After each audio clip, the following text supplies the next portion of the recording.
Monsieur le ministre, je ne vous apprends rien en vous disant que les Sénégalais connaissent le pouvoir de la carte d'électeur.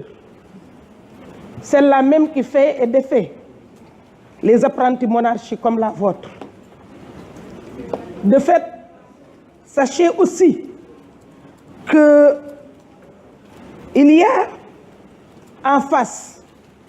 une majorité, devant toutes ces dérives, une majorité silencieuse. Une majorité silencieuse, patiente, sûre de son fait et de son pouvoir. Monsieur le ministre, cette loi constitue votre dernier rempart pour s'accrocher au pouvoir. Elle renseigne sur votre incapacité à résoudre cette équation à 1000 inconnus de la majorité silencieuse.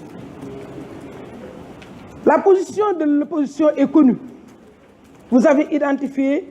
l'opposition. L'opposition a alerté, elle a protesté. Mais qu'en est-il de la majorité silencieuse? Cette majorité silencieuse est l'équation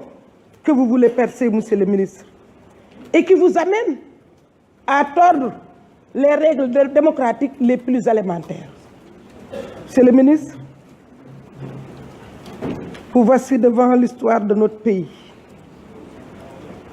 Même si vous êtes sourd à la voix de votre conscience, il va falloir y répondre un jour. Monsieur le ministre, wax nañu parrainage bi ne dafa antidémocratique.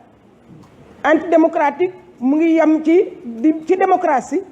ay nit di dem élection kii xam loo xamul foofu rek la wax di nekk nekkul ci ay mën nga joxe nombre nekkul ci ndax mën nga wala mënuloo mais ñu ngi dem élection nga yore sa pouvoir ñu dajale signature yi dajale parrain yi daje jox jël base de données yi jébbal la ko yow mi nga xam ni candidat jébbal la ko nga xam kanay kan ndax fii mu nekk lii problème bi moo di Sénégal ñiy opposé wu xam nañ leen wante am na ñoo xam ni ñu ngi nekk ci biir kër yi jàpp seen njàmbur mais téye nag seen carte donte ne nag jotuñu sax carte yëpp téye seen carte ñàkk ndox toog rek téye seen carte ñàkk minimum vital toog rek téye seen carte ñu nangu seen ay terre ñu toog rek téye seen carte ñu blessé leen parce que y a une répartition inéquitable des richesses de ce pays ñu toog rek téye seen carte ñoo leen jaaxal ak parrainage bi jàpp nañ ne bu base de données yëpp ñëwee dinañ xam fan la yëf yi féete dinañ xam ni mystère majorité silencieuse boobu nga xam ni ñu ngi ni tekk waxuñu demuñu fenn parce que ñun ñuy politique matuñu un tiers ñuy voté waaye am na ñoo xam ne nag dinañ voté te bu soobee yàlla xam nañ li ñuy voté parce que loolu xam nañ ne tey mooy seen ngànnaay te ngànnaay loolu dinañ ko utiliser te ngànnaay loolu dinañ ko jëflanteeg ni ñu ko war a jëflanteel wante nag mënu leen ko bàyyi noonu il fallait que ngeen xam loolu fu mu jóge il fallait que ngeen xam ñooñu ñooy ñan loolu monsieur le ministre foofu la ñàkk démocratie yem parce que ñi dem ñëpp ci élection yi ñii dem ñëpp ci compétition bi bokkunu daraja bokkunu xam-xam bokkunu ay information ñii dañoo jël loo xam ne ñeneen ñi dajale nañ ko ba ñu xam ñan ñoo am ay intention de vote pour ñii ñu utiliser ko xaw ma nag ëllëg nu muy demee xaw ma ndax buñ ko xamee dinañ leen xañ carte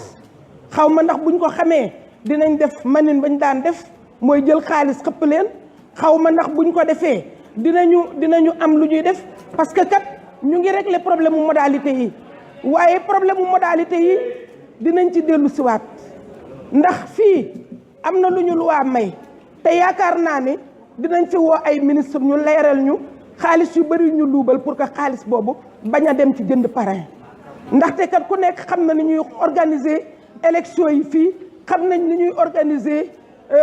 ni ñuy dalee ci kaw électeurs yi xam nañ